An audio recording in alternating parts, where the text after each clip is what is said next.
Sudah on?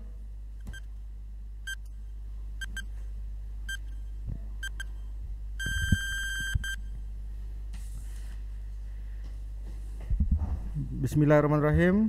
Assalamualaikum warahmatullahi wabarakatuh. Selamat siang, salam sejahtera untuk kita semua. Yang saya hormati Bapak Ibu sekalian, Prof, Dokter, dan teman sejawat sekalian, terutama para ketua umum organisasi profesi. Di sini ada Ketua Umum PP PDPI, Dr. Agus Dwi Susanto, spesialis paru, konsultan FAPSR, FISR. Lalu ada Ketua Umum PP Perki, Dr. Isman Firdaus, SPJP, konsultan FIHA, FASCC, FAPSIK, FACC, FESC, FSCAI. Lalu ada Ketua Umum PB Pabdi, Dr. Sali Aman Nasution, SPPD, KKV, Finasim, FACP. Lalu ada Ketua PP Perdatin, Profesor Dr. Safri K. Arif, spesialis anestesi KIC KAKV. Lalu ada Ketua Umum PP IDAI, Dr. Piprim Basarah Yanuarso, SPA Konsultan, dan juga ibu kita, Dr. Erlina Burhan, uni kita bukan ibu kita, MSc SPP Konsultan. Saya Dr. Eka Ginanjar berlaku sebagai moderator. Selamat mengucapkan selamat datang kepada Bapak Ibu, terutama dari insan pers ya. Jadi pada kesempatan kali ini 5 organisasi profesi yaitu PDPI, Perki, Papdi, Perdatin, dan IDAI akan mengadakan konferensi pers yang kita akan membahas tentang update kasus COVID kita kali ini dengan Omikron dan beberapa hal yang terkait dengan kesehatan anak, dewasa, kesehatan paru, jantung, dan komorbidnya. Dan sekaligus juga kita akan melaunching buku pedoman tata laksana COVID-19 edisi 4 yang merupakan update dari hal-hal yang sebelumnya sudah disampaikan. Untuk mempersingkat waktu, kita akan konferensi pers kita ini berisi pernyataan dari ketua-ketua organisasi profesi. Dan kemudian nanti akan ada pembacaan siaran pers yang akan dibawakan oleh Dr. Erlina Burhan, dan kemudian diakhiri dengan tanya jawab. Kita mulai dari pernyataan pertama, yaitu dari Ketua Umum Perhimpunan Dokter Paru Indonesia, yaitu Dr. Agus Dwi Susanto, SPP Konsultan. Silakan Dr. Agus. Ya, terima kasih Dr. Eka. Assalamualaikum warahmatullahi wabarakatuh. Yang saya hormati para ketua 5OP ya, dari Pabdi, Perki, Perdatin maupun IDAI. Pertama-tama kita mengucapkan puji syukur, alhamdulillah diberikan kesehatan sehingga bisa bertemu kepada seluruh media yang hadir dan teman-teman juga yang hadir pada konferensi pers dan launching buku pedoman tata laksana COVID-19 edisi keempat ya. Kita ketahui bahwa kasus COVID-19 saat ini mengalami peningkatan yang sangat pesat ya dalam bulan Januari ini, dan kita bisa melihat hampir tiap hari jumlah kasus meningkat secara signifikan, dan ini diprediksi kemungkinan karena kasus Omikron ya. Karena memang beberapa laporan dari rumah sakit yang merawat oleh COVID-19 ini terlihat proporsi Omikron yang dirawat itu sudah hampir 60-70% yang saat ini di beberapa rumah sakit yang melaporkan. Di sisi lain, perkembangan di dalam tata laksana COVID-19 di dunia internasional ya tentu mengalami perubahan ya. Obat-obatan antivirus yang diteliti sudah ada yang baru, kemudian juga beberapa obat terkait dengan komplikasi dari COVID-19 juga sudah menunjukkan hasil yang baik, tapi di sisi lain juga ada beberapa obat yang tidak terbukti. Oleh karena itu, pada kesempatan siang hari ini, saya sebagai Ketua PDPI dan juga dengan 5 OP lainnya, 4 OP lainnya, menyampaikan bahwa pedoman tata laksana COVID-19 di Indonesia dari profesi akan di-launching siang hari ini adalah edisi yang keempat ya. Kalau kita lihat nih bukunya saya pegang ya, mungkin dari ketua OP yang megang saya karena yang nyetak PDPI ini. Jadi bagian percetakannya PDPI, bukunya daminya udah saya pegang untuk nanti bisa disebarkan kepada seluruh. Tetapi soft copy sudah kita sampaikan secara media sosial dan juga secara resmi kepada teman-teman kita di daerah. Ada teman-teman yang menangani COVID supaya menjadi acuan di dalam tata laksana COVID itu. Tentunya ini menjadi pedoman terbaru dan nanti ada secara resmi Dr. Erlina akan menyampaikan press release-nya bagaimana. Tapi poin yang terpenting dari kami PDPI adalah kita menekankan bahwa pada kasus yang sekarang ini terjadi lonjakan kasus-kasus tanpa gejala dan kasus-kasus ringan, maka penata laksanaannya cukup melakukan isolasi mandiri di rumah atau isolasi yang terpantau atau isoter di beberapa lokasi yang sudah ditunjuk oleh pemerintah. Tentunya obat-obatan harus diakses melalui tenaga medis, apa saja yang diberikan nanti bisa diperoleh tentunya sesuai dengan derajatnya. Sedangkan untuk perawatan adalah yang derajat sedang, berat, dan kritis. Pada beberapa kasus gejala ringan itu bisa dirawat inap, terutama pada kasus dengan komorbid yang tidak terkontrol. Mungkin secara singkat dari saya seperti itu, dan sekali lagi semoga buku dari pedoman 5OP ini bermanfaat buat teman-teman yang menjalankan penata laksanaan COVID di lapangan, dan juga bisa disampaikan media kepada para penduduk di Indonesia, seluruh masyarakat Indonesia, bahwasanya tata laksana khususnya pada kasus tanpa gejala dan ringan cukup isolasi mandiri dan di rumah yang sebelumnya mendapatkan obat-obat dari tenaga medis. Demikian Dr. Eka. Terima kasih. Wassalamualaikum warahmatullahi wabarakatuh. Bagus, himbauan kepada semua saling menjaga, semua saling sehat, dan jangan menganggap remeh Omikron, gitu ya Dr. Agus ya. Baik, kemudian berikutnya saya persilahkan Dr. Isman Firdaus, spesialis jantung pembuluh darah konsultan dari PP Perki. Silakan Dr. Isman. Terima kasih Dr. Eka Ginanjar. Assalamualaikum warahmatullahi wabarakatuh. Teman-teman semuanya, sejawat, terutama ketua organisasi profesi. Di sini ada ketua PAPDI, ketua PDPI, ketua Perdatin, dan juga ketua IDAI. Pada kesempatan yang sangat penting ini menjadi momen penting karena kita tahu bersama bahwa sekarang sedang terjadi lonjakan kasus dan pandemi COVID-19 belum berakhir. Dan kini sudah mungkin disebut sebagai gelombang ketiga, lonjakan gelombang ketiga yang dilaporkan lebih banyak varian Omikron. Dilaporkan juga sangat cepat transmisinya, namun juga dilaporkan fatality rate-nya juga nggak terlalu tinggi. Tadi disampaikan isoman menjadi salah satu tata laksana penting untuk yang bergejala ringan atau tanpa gejala. Namun demikian, individu dengan penyakit kardiovaskular adalah individu yang rentan untuk terjadinya komplikasi atau perburukan infeksi COVID-19. Sebenarnya infeksi apapun, termasuk juga salah satunya infeksi COVID atau Omikron, ini juga dapat menjadi pencetus terjadinya perburukan dari penyakit jantungnya itu sendiri. Seperti gagal jantung yang kronik menjadi gagal jantung akut, bahkan hingga terjadi renjatan atau shock kardiogenik.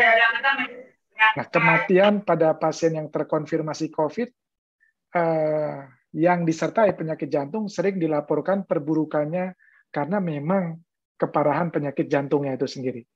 Dan menjadi penting pencegahan dan penularan dari transmisi COVID atau Omikron ini oleh individu dengan penyakit jantung dengan mematuhi protokol kesehatan. Kita tetap, walaupun beberapa negara mengatakan jangan pakai masker, dalam kesempatan ini tetap kita gunakan masker, hindari berkerumun dan jaga jarak, terutama dengan individu yang rentan ini.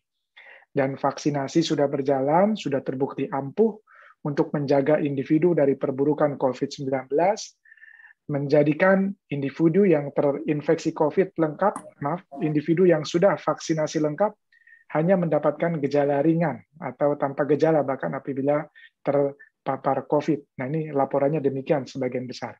Namun tetap kewaspadaan lebih ketat untuk individu dengan penyakit kardiovaskular. Mudah-mudahan buku panduan ini bisa menjadi acuan penting dan bermanfaat demi keseragaman langkah dalam menata laksana pasien di rumah sakit atau pasien-pasien kita rawat inap maupun rawat jalan yang terpapar COVID-19. Saya rasa demikian. Terima kasih. Sekali lagi, mudah-mudahan apa yang kita lakukan mendapatkan ridho dari Allah Subhanahu wa Ta'ala. Assalamualaikum warahmatullahi wabarakatuh. Waalaikumsalam warahmatullahi wabarakatuh. Terima kasih Dr. Isman Firdaus yang sudah memberikan pernyataannya bahwa penyakit kardiovaskuler ini harus betul-betul menjadi komorbid yang diperhatikan. Baik, berikutnya saya berikan kesempatan kepada Dr. Sali Aman Nasution, spesialis penyakit dalam konsultan kardiovaskuler dari PB PABDI. Silakan Dr. Sali. Ya, baik. Terima kasih Dr. Eka. Suara saya terdengar, Dok? Terdengar. Ya, baik. Selamat siang. Assalamualaikum warahmatullahi wabarakatuh. Salam sejahtera untuk kita semuanya. Yang saya hormati para sejawat-sejawat, para ketua umum 5 organisasi profesi, ketua PPPDPI, PRI, Perdatin dan IDAI, dan Dr. Erlina, dan tentu saja Dr. Eka, dan semua sejawat teman-teman dari media dan sejawat yang hadir pada kesempatan ini. Jadi saya melanjutkan sebetulnya ya. Yang pertama, pandemi belum selesai, belum usai. Dan saat ini kejadian kasus COVID meningkat kembali. Pada kesempatan launching buku kami edisi keempat ini, tadinya edisi ketiga kami launching tepat 1 tahun yang lalu di awal tahun 2021. Saat itu kami berharap itu buku yang terakhir ya, karena angka sudah mulai menurun. Tapi ternyata belum, dan kami dari organisasi profesi mengeluarkan lagi buku edisi yang baru untuk memberikan pencerahan dan memberikan panduan kepada teman-teman di lapangan yang merawat pasien-pasien COVID. Nah, teman-teman sekalian, jadi ada hal yang perlu diingat, terutama teman-teman media ini mungkin mengingatkan ke kita semua, ke masyarakat, bahwa walaupun memang dominasi mungkin varian yang ada sekarang adalah Omicron, dan dari beberapa laporan dikatakan klinisnya atau derajat penyakitnya mungkin tidak seberat seperti Delta yang lalu, tapi jangan lupa, pada beberapa populasi, terutama populasi dengan komorbid, kemudian populasi usia lanjut, dan populasi dengan gangguan sistem imun atau imunokompromis, itu bisa menjadi kondisi yang berat juga. Ini sudah terlihat di beberapa tempat, dan juga laporan-laporan dari kasus di luar negeri. Nah, sejauh sekalian, teman-teman sekalian, ini yang perlu kita waspadai, jadi jangan terlena dengan ringan, mungkin ringan pada sebagian besar, tapi pada kelompok-kelompok yang rentan, ini kita tetap harus hati-hati. Dan pada buku yang baru ini, kami juga memberikan beberapa data-data bukti ilmiah yang terbaru, sehingga ada beberapa terapi, beberapa obat-obatan yang dulu dimasukkan ke dalam tata laksana berdasarkan dengan bukti-bukti ilmiah yang baru, ini mungkin tidak masuk lagi karena tidak terbukti manfaatnya. Jadi seperti plasma konvalesen, kemudian antivirus oseltamivir, kemudian antibiotik azitromisin, kloroquine, kemudian ivermectin, dan itu obat-obatan yang tidak kami masukkan lagi karena memang bukti ilmiahnya tidak cukup. Dan kemudian ada beberapa antivirus baru yang bisa menjadi pilihan asal diberikan dengan orang yang tepat, kasus yang tepat, dan waktu yang tepat.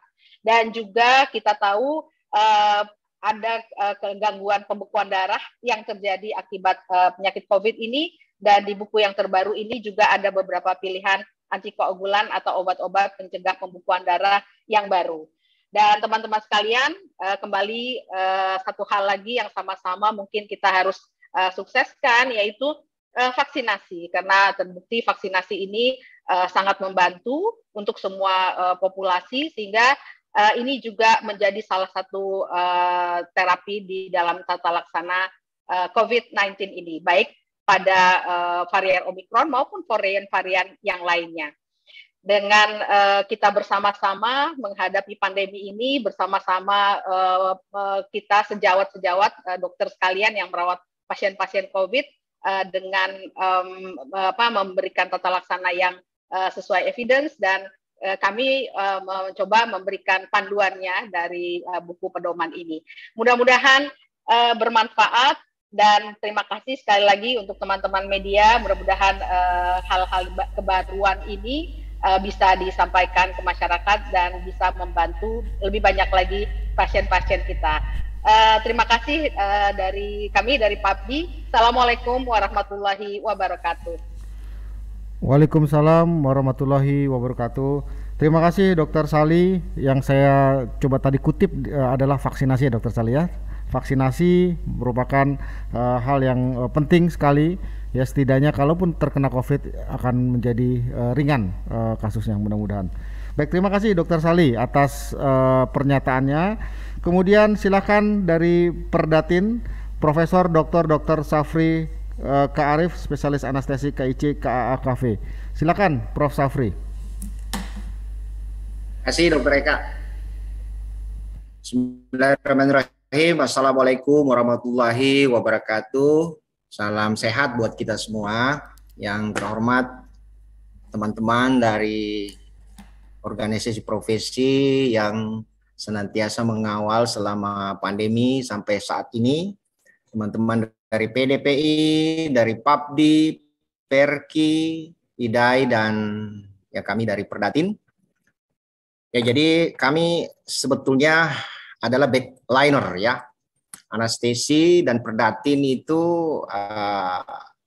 yang mengawal kasus yang mengalami pemberatan dan keadaan kritis ya. Sejujurnya kami sangat tidak mengharapkan ya jumlah pasien-pasien yang dirawat di ICU itu bertambah ya. Nah, dari hasil dari kajian kami 5OP, tentunya dari literatur-literatur yang memang updated dan berdasarkan penelitian dan pengamatan, pasien-pasien COVID-19 yang mengalami perburukan ke derajat berat dan kritis ini biasanya disebabkan karena salah satu dari hal berikut ya. Pertama, pasien terkena dengan virus yang tentu yang dengan varian yang memang ganas ya. Yang kedua, pasien tersebut memiliki penurunan imunitas tubuh. Dan yang ketiga adalah pasien-pasien yang memiliki komorbid. Komorbid dalam hal ini pasien-pasien yang hipertensi, diabetes, geriatri, ada penyakit autoimun, penyakit gagal ginjal, hipertensi, dan penyakit paru obstruktif ya, menahun misalnya ya. Karena kondisi itu, pedoman tata laksana bagi pasien COVID berat dan kritis ini telah disusun tentunya ya berdasarkan updated ya, dan berdasarkan kajian-kajian yang memang penelitian yang terkait dengan ini memang senantiasa berlangsung ya.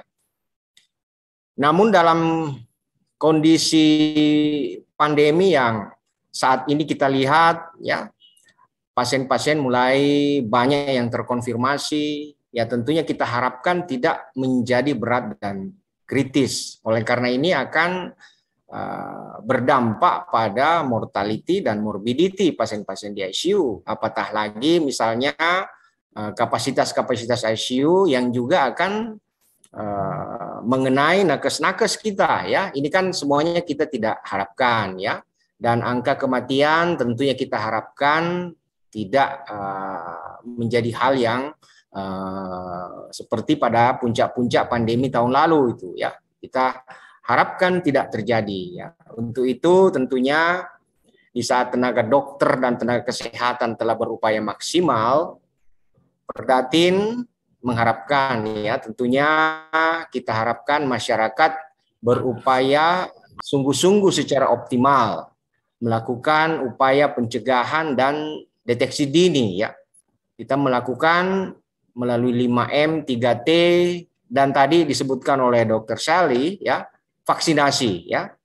Sehingga bila jumlah pasien berat dan kritis pun akan menurun, akan memberi kesempatan bagi tenaga medis untuk bisa mengobati pasien ini secara optimal. Ya, saya kira itu yang dapat kami sampaikan. Harapan kami tentunya mari kita jaga diri kita ya. Mari kita jaga keluarga kita, lingkungan kita, dan tentunya negara kita ya. Agar dengan mematuhi protokol kesehatan, menurunkan mobilitas yang memang tidak perlu, dan penguatan pada vaksinasi ya. Mari kita berpikir positif terkait vaksinasi ini, dan saya himbau teman-teman media juga memberikan hal-hal yang positif untuk bisa sama-sama kita mengawal program ini, untuk bisa tentunya pandemi ini bisa kita atasi di negara yang kita cintai ini. Demikian dari kami Perdatin. Wassalamualaikum warahmatullahi wabarakatuh. Waalaikumsalam warahmatullahi wabarakatuh. Terima kasih Prof. Safri dari Perhimpunan Dokter Anestesi dan Terapi Intensif. Baik, berikutnya ini yang ditunggu-tunggu nih dari Ikatan Dokter Anak Indonesia berkait dengan PTM dan kasus anak yang meningkat.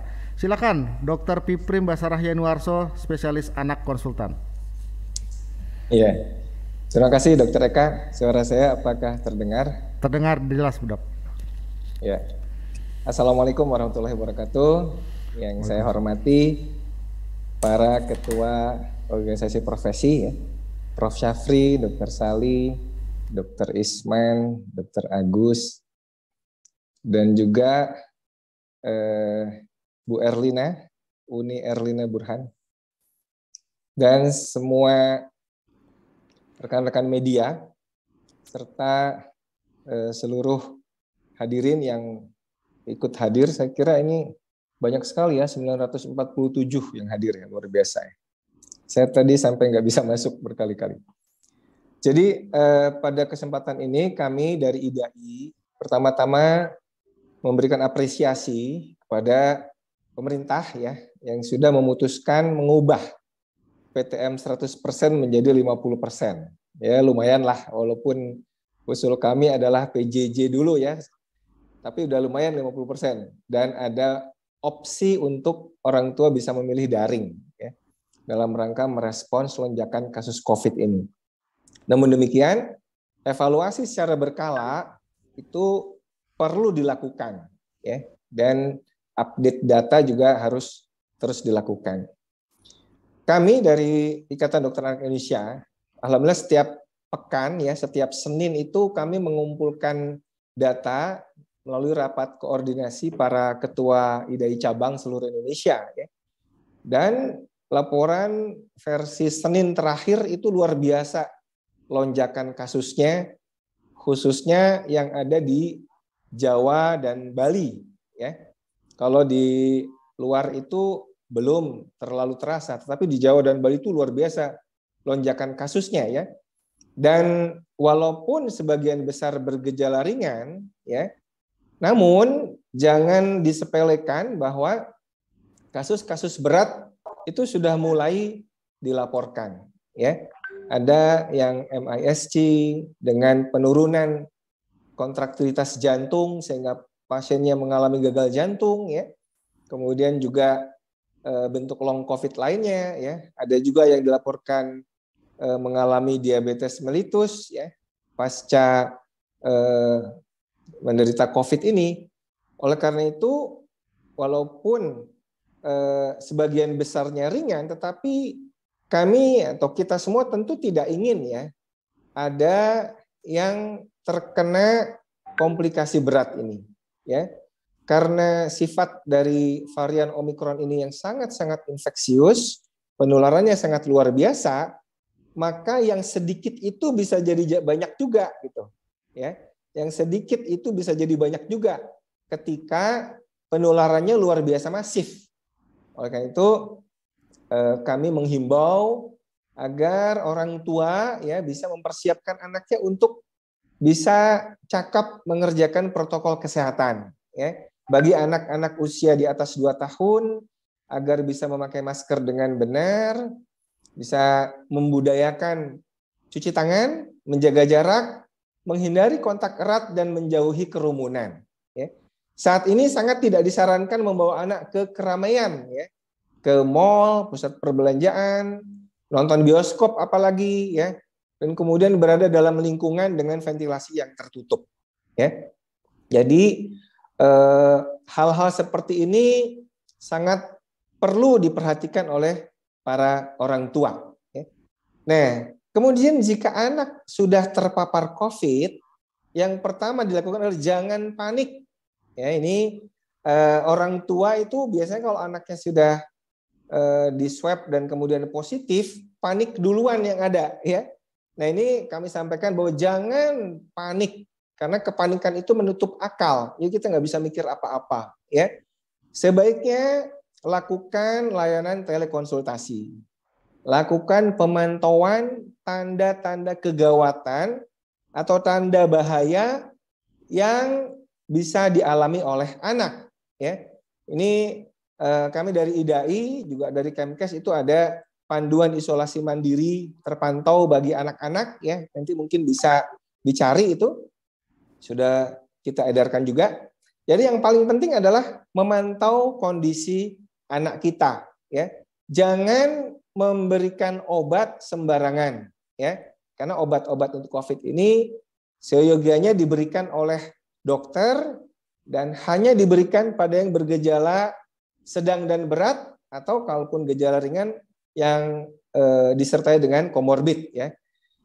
Kemudian lindungi anak dari penyakit berbahaya yang bisa dicegah, diantaranya PD3I, ya, penyakit-penyakit yang dapat dicegah dengan imunisasi, yaitu dengan melengkapi vaksinasi sesuai dengan rekomendasi IDAI sebelumnya.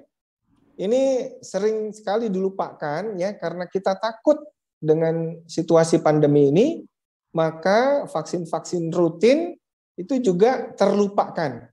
Ya, akibatnya sudah mulai banyak, ya, ada laporan muncul kembali penyakit-penyakit yang sudah terkendali dengan cakupan vaksin yang tinggi, ya, seperti difteri, campak, rubella, ya.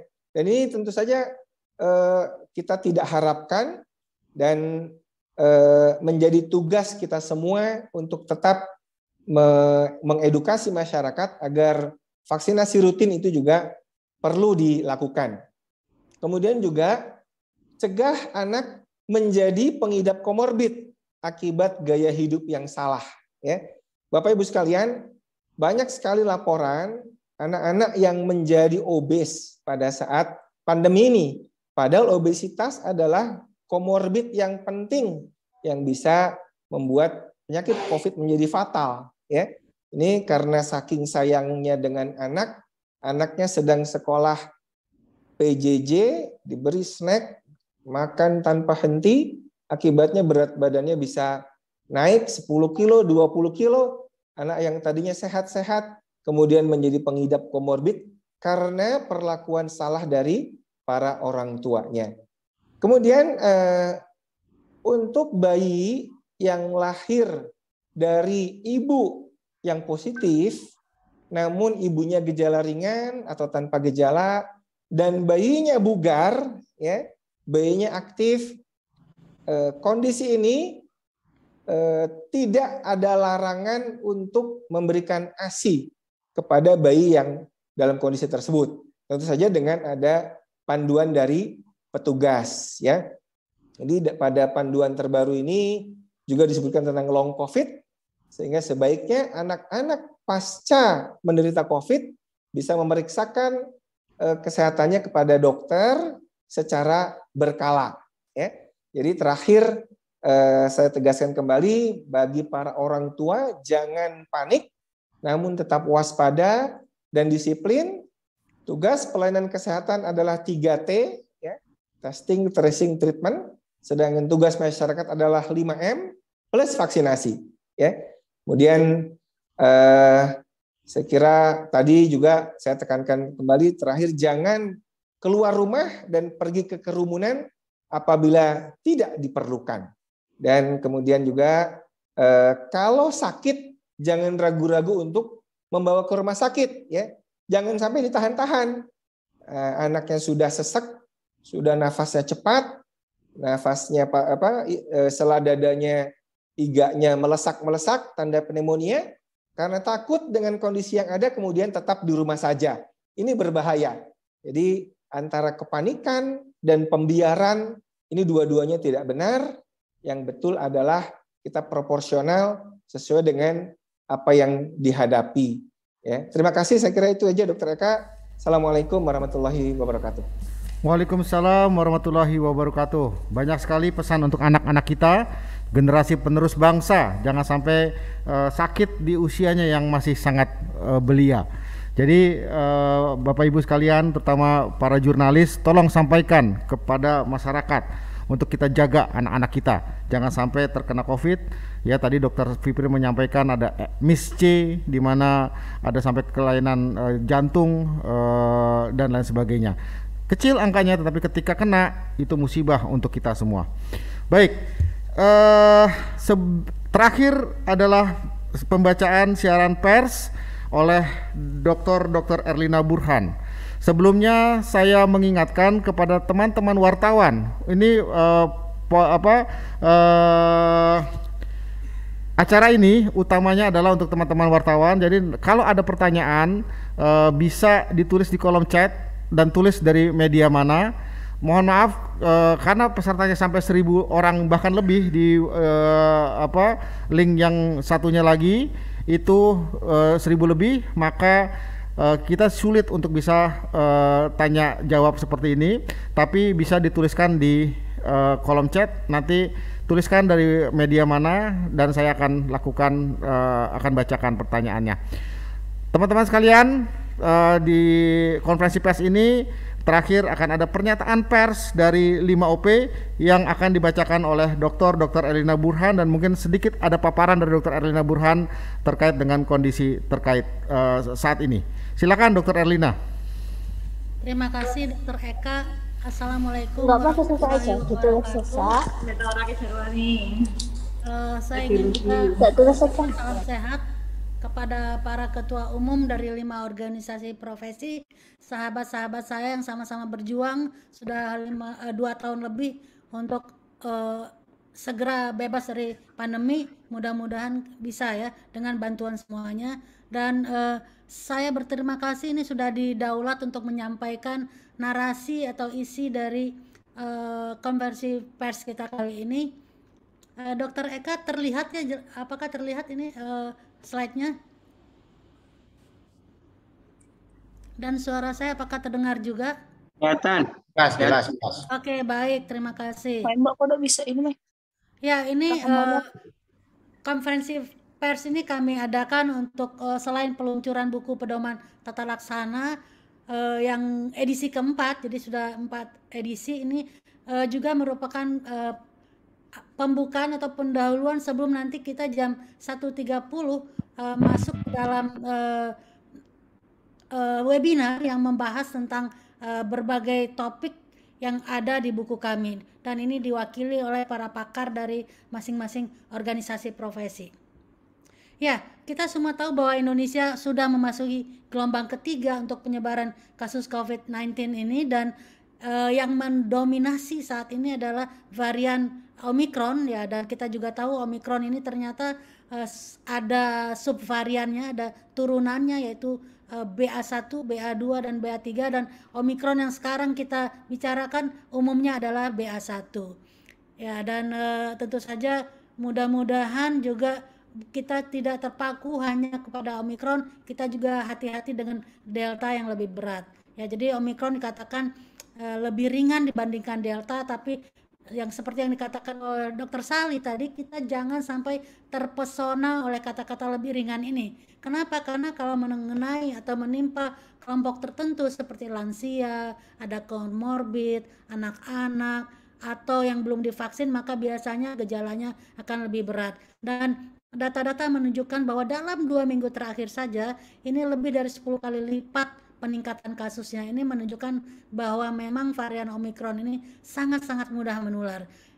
hingga 8 Februari 2022 sudah lebih dari 200.000 kasus yang dilaporkan. Jadi kita mesti waspada ini ya, dan kewaspadaan ini juga harus mulai ditingkatkan, harusnya dari dulu-dulu, tapi sekarang harus lebih lagi karena ternyata kasus COVID-19 pada anak ini juga meningkat. Ya, bisa ada mencapai 13,3%. Jadi jangan disangka bahwa COVID ini hanya pada orang dewasa dan orang tua atau lansia, tetapi juga ternyata peningkatan kasusnya terjadi juga pada anak-anak, apalagi sekarang dengan Omikron yang lebih mudah menular, dan juga penerapan pembelajaran tatap muka atau PTM yang belakangan ini sudah 100% ya sejak 3 Januari berdasarkan SKB 4 Menteri. Dan yang berbahaya adalah tadi disampaikan oleh Ketua Umum IDAI Dr. Piprim bahwa yang bisa membuat menjadi berat dan menimbulkan kondisi yang bisa fatal ujung-ujungnya, yaitu multi system inflammatory syndrome in children atau MIS-C ya, dan ini merupakan sindroma inflamasi multi organ pada anak yang berkaitan dengan COVID-19, menimbulkan penyakit dengan derajat yang berat. Dan tadi saya sudah sampaikan, Ketua Umum IDAI juga menyampaikan bahwa jumlah kasusnya tinggi. Ya, dan kita dengarkan nanti yang lebih mendalam secara saintifik ini dari pada jam 13.30 ya, acara webinar dari 5OP ini. Ya, jadi manifestasi klinis memang beragam ya, dan juga ada pengaruh dari komorbid ya pada COVID ini. Omikron ataupun variannya sama saja, ada yang asimptomatik tidak bergejala, ada yang bergejala ya, gejalanya juga agak berbeda sedikit. Kalau dulu umumnya adalah gejalanya demam, kalau sekarang biasanya nyeri tenggorok, batuk, dan hidung tersumbat ya. Dan gejala ini kita bagi atas ringan, sedang, berat, dan kritis. Dan gejala-gejala ini bila ditemukan pada orang-orang dengan komorbid seperti hipertensi, diabetes mellitus, geriatri, penyakit autoimun, penyakit ginjal, gagal jantung, dan PPOK, maka ini biasanya komorbid ini akan menjadi juga penyebab parahnya penyakit hingga fatal menimbulkan kematian. Dan penyakit kardiovaskular akut, satu hal lagi adalah kondisi ya yang membuat juga terjadi perburukan. Jadi cedera miokardium akut ini menyebabkan perburukan kondisi klinis di rumah sakit. Tadi Dr. Isman sudah menyampaikan ini, dan kalau perburukannya ini sangat-sangat memenuhi kriteria, biasanya masuk ke perawatan di ICU. Dan tentu saja ini peningkatan angka mortalitas. Tadi Prof. Safri mengatakan berharap jangan sampai pasien-pasien ini masuk ke ICU karena biasanya angka kematiannya tinggi. Ya, melihat situasi seperti ini, maka Perhimpunan Dokter Paru Indonesia, PDPI, kemudian Perhimpunan Dokter Spesialis Penyakit Dalam Indonesia atau PAPDI, Perhimpunan Dokter Spesialis Kardiovaskular Indonesia atau PERKI, dan Perhimpunan Dokter Anestesiologi dan Terapi Intensif Indonesia atau PERDATIN bersama-sama dengan Ikatan Dokter Anak Indonesia, ini kami selalu bertemu dalam hal ini tentu saja daring ya, untuk berdiskusi, mempelajari ilmu mengenai penyakit COVID ini yang terus berkembang, dan memperbaharui pedoman tata laksana kami yang hingga saat ini sampai yang keempat. Tadi Dr. Salim mengatakan jangan sampai ada yang kelima. Artinya apa? Artinya kita akan terus berkutat dengan COVID-19 ini. Kita maunya pandemi ini segera berakhir dan mudah-mudahan menjadi endemi. Ya, jadi selalu pedoman ini diperbaharui sesuai dengan hasil penelitian internasional maupun nasional berupa telaah sistematis. Ya, jadi systematic review ini merupakan landasan ilmiah dengan tingkatan yang paling tinggi. Ya, ini beberapa yang diperbaharui pada edisi 4. Pertama ada definisi kasus yang disebut dengan probable varian Omicron. Ini berdasarkan PCR dengan perangkat SGTF atau Sgen target failure. Dan kalau untuk terkonfirmasi mesti berdasarkan whole genome sequencing. Lalu juga ada beberapa obat antivirus yang baru, yaitu molnupiravir dan juga kombinasi nirmatrelvir dengan ritonavir. Ini kami tambahkan kepada antivirus yang baru dan juga ada penambahan obat lainnya yang untuk antikoagulan seperti rivaroxaban dan fondaparinux ya. Jadi ini adalah beberapa obat tambahan yang ada di edisi keempat ini, dan juga buku kami menekankan kepada kasus COVID-19 tanpa gejala dan gejala ringan itu cukup isolasi mandiri atau isolasi terpusat. Jadi tidak perlu rawat inap sehingga beban rumah sakit juga proporsional. Yang seharusnya perlu perawatan rumah sakit adalah pasien-pasien dengan gejala klinis yang sedang, berat, kritis, dan ini semua batasan-batasnya ada pada buku yang baru ya. Dan ini mungkin penting bagi media untuk mengetahui karena saya dan teman-teman lainnya sering mendapat pertanyaan kalau wawancara dengan media ini ya, baik elektronik maupun TV, menanyakan tentang obat-obat yang tidak bermanfaat. Jadi memang WHO sudah mengumumkan beberapa obat yang tidak bermanfaat dan kami juga mengadopsi itu. Jadi pada buku ini kita melakukan pencabutan beberapa opsi terapi tambahan termasuk plasma konvalesen dan ivermectin, yang sebetulnya kedua obat itu tidak pernah masuk sebagai obat standar, tapi hanya sebagai obat tambahan yang bisa diberikan berdasarkan pertimbangan seksama dari DPJP. Tapi kemudian kedua obat ini kami keluarkan sehingga mudah-mudahan kedepannya tidak lagi dipakai oleh teman-teman sejawat. Mengenai hidroksikloroquine, azitromisin, dan oseltamivir, sebenarnya ketiga obat ini sudah dikeluarkan pada edisi yang ketiga sebelumnya. Jadi ini khusus pada awak media yang sering bertanya kepada saya, kenapa masih pakai ketiga obat itu? Enggak, kita udah keluarkan dari edisi yang sebelumnya. Ya, kemudian juga ada tambahan indikasi perawatan ICU dan karakteristik pasien COVID-19 derajat kritis untuk dapat memprediksi lebih dini potensi perburukannya. Kalau Anda ingin tahu lebih detail tentang hal ini, silahkan nanti mengikuti webinarnya. Itu semua akan disampaikan oleh para pakar dari 5 organisasi profesi. Dan juga mengenai vaksinasi juga dicantumkan di buku ini beberapa jenis vaksin, dosisnya dan cara pemberiannya, supaya ini adalah upaya pencegahan yang sangat penting. Tadi disampaikan oleh semua ketua umum 5 organisasi profesi. Ya, barangkali ada pertanyaan, kenapa terjadi beberapa kali perubahan rekomendasi pada berbagai guideline. Jadi bukan pada buku pedoman yang kami susun saja, tapi bahkan pada bukunya WHO, guideline WHO-nya, ya itu juga berubah-ubah karena memang saat COVID-19 ini muncul, ilmu pengetahuan kedokteran itu masih sangat terbatas untuk penyakit ini. Sehingga saat itu ingat tahun 2020 ini segala upaya untuk menyelamatkan nyawa manusia dikerahkan meskipun memakai obat-obat yang belum memiliki bukti yang kuat seperti oseltamivir, hidroksikloroquine, azitromisin, dan lain-lain. Lalu target terapi potensial untuk pengobatan COVID-19 ini ternyata kemudian semakin banyak teridentifikasi sehingga memungkinkan adanya obat-obat baru yang muncul. Dan banyak sekali obat-obat repurposis saat ini yang sedang dalam uji klinis yang kemudian akan direview oleh kelompok pakar yang dikumpulkan oleh WHO untuk menentukan apakah ini memang ada manfaatnya atau tidak.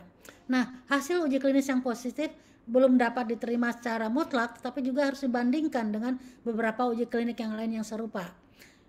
Meta-analisis ini ya yang biasanya kita jadikan patokan ya, karena meta-analisis ini merupakan review dari berbagai hasil clinical trial yang randomized, yang berkualitas, yang ini biasanya jadi sumber yang paling kuat, yang paling adekuat untuk kita jadikan pegangan.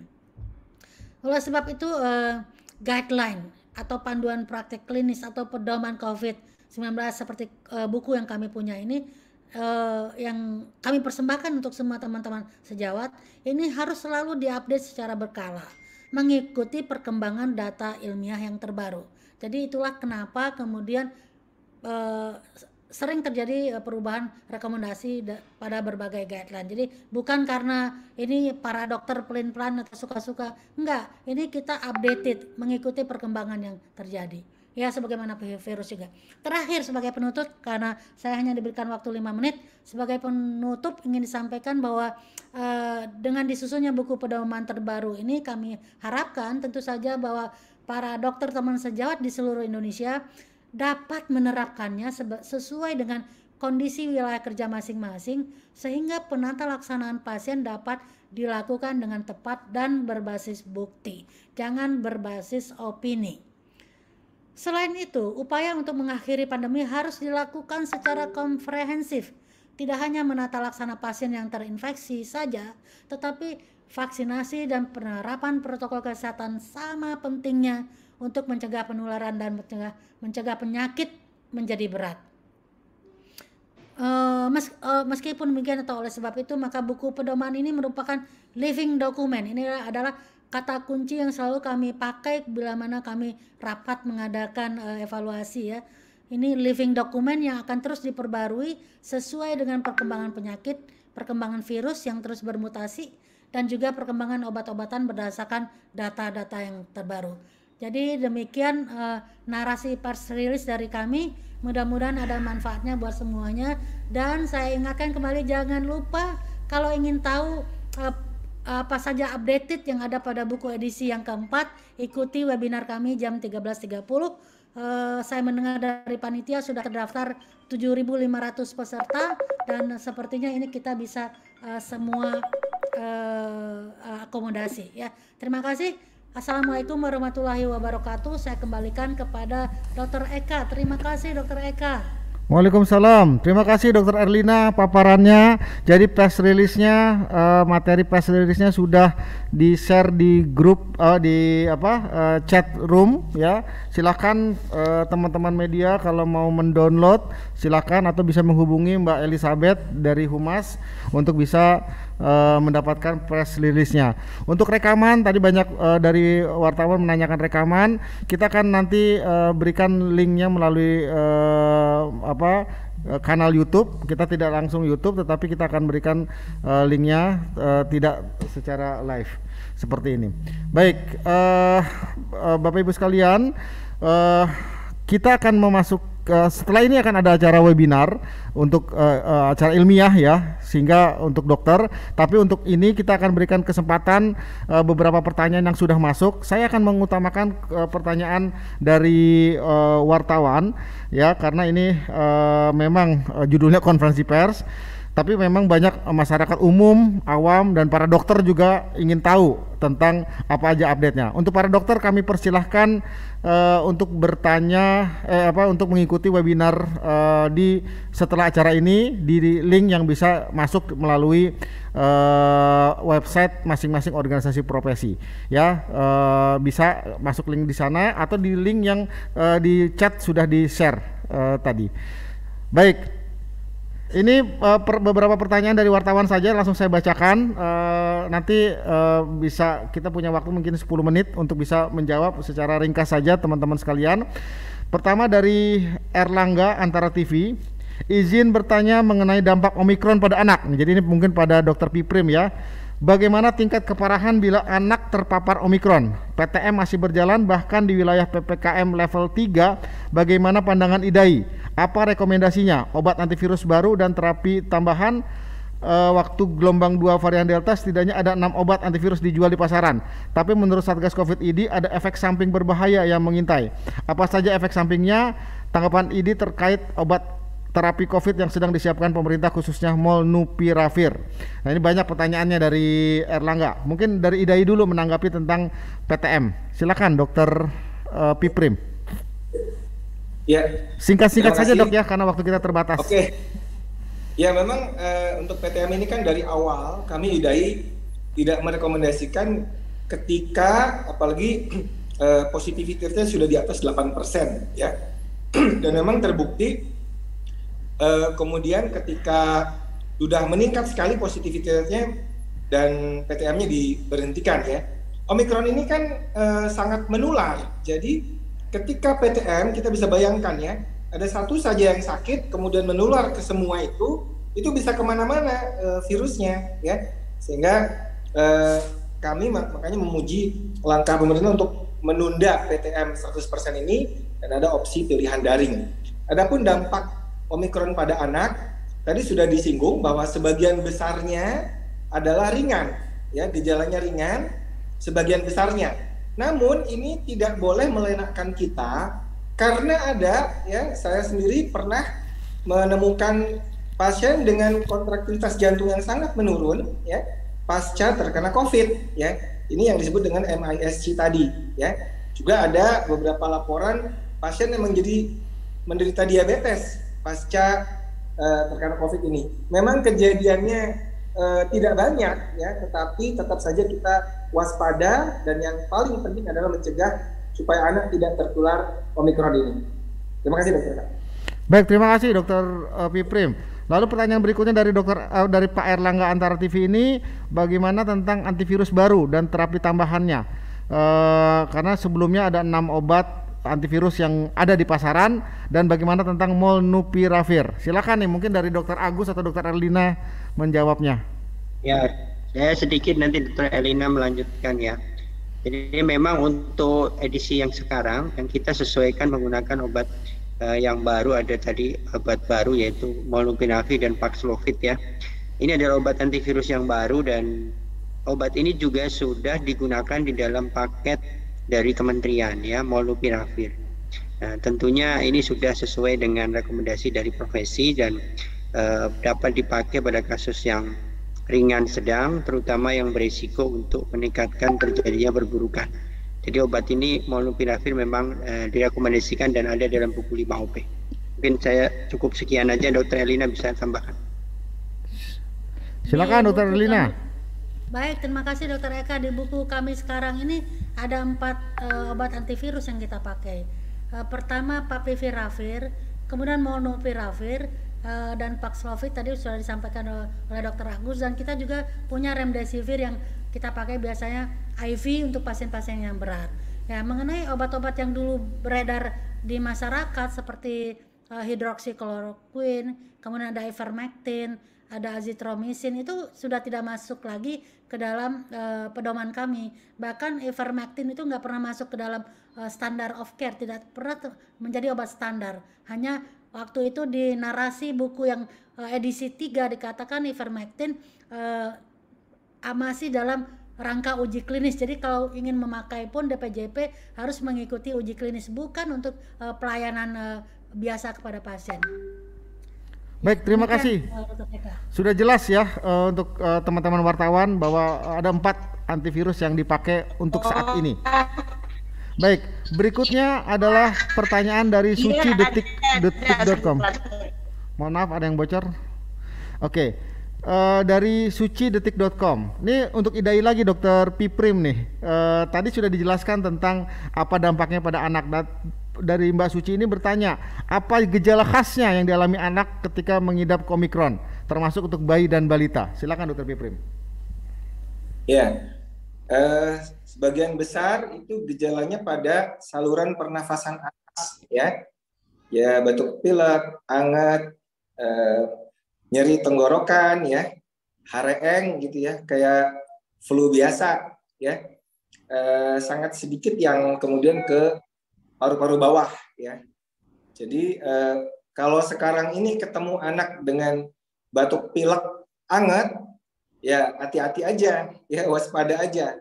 Ini kemungkinan sudah tertular varian ini, ya. Jadi saya kira pada anak juga banyak yang OTG, ya.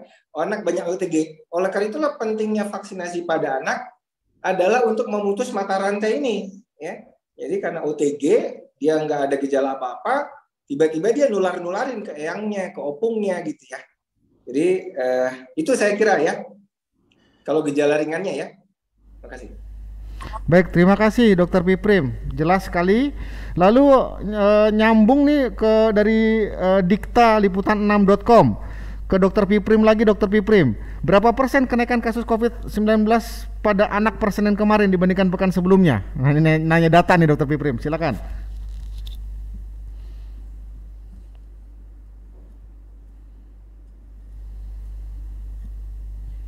Silakan Dokter Piprim. Ya, ini saya buka dulu ntar. Ini kemarin eh, total itu kasus konfirmasi kita dapatkan sampai 300.000 ya.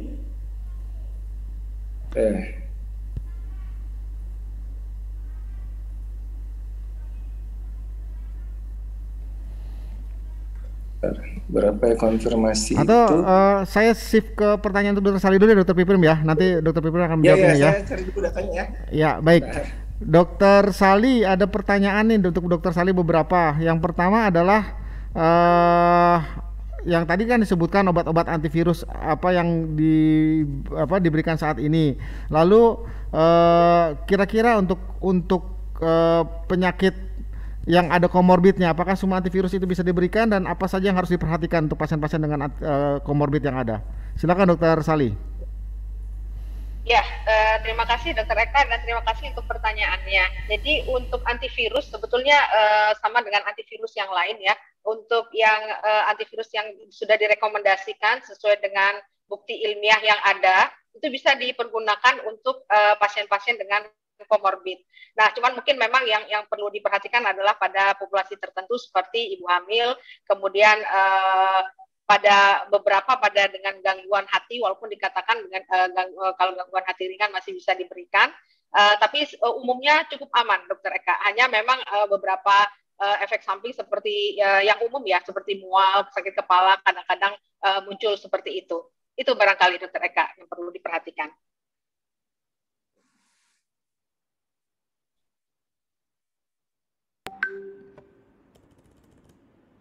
Apa ya, bertanya kepada presentasi yang mengalami long COVID, presentasi yang mengalami penyakit pasca terinfeksi COVID tadi. Silakan Dokter Piprim. Ya, ini data yang penambahannya ya, per 24 Januari itu 676 peningkatan yang kasus konfirmasi. Per 31 Januari meningkat menjadi 2.775 yang kasus konfirmasi, dan per 7 Februari kemarin meningkat menjadi 7.990 ya. Artinya naiknya berapa kali? 300% ya.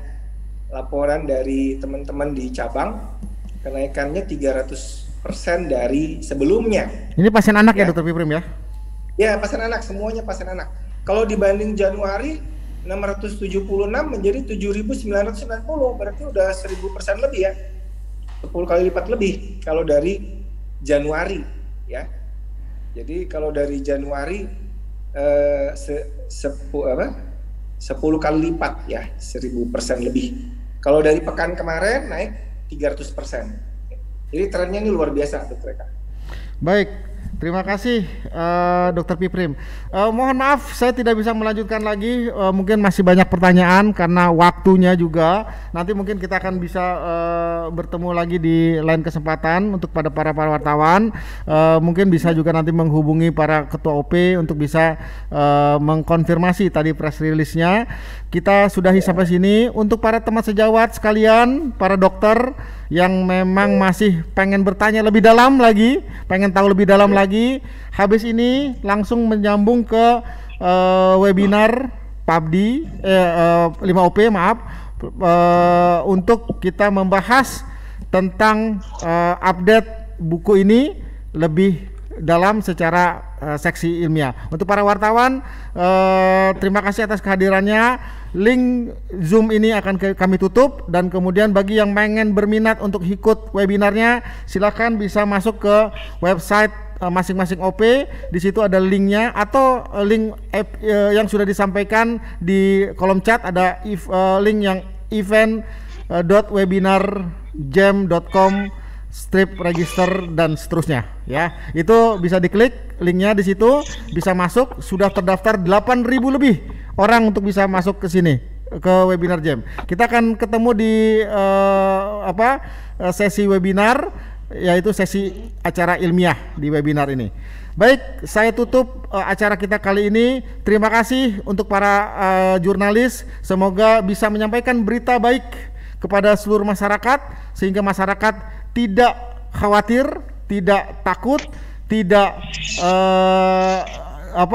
tidak produktif ya, tetapi tetap waspada. Yang penting itu tetap waspada, jangan menganggap ini remeh, jangan menganggap ini ringan, tapi tetap waspada. Sekali lagi terima kasih, sekali lagi webinar akan kita mulai, dan bagi yang butuh rekamannya nanti mungkin dalam waktu sore kita akan sudah sampaikan rekamannya dalam bentuk link YouTube.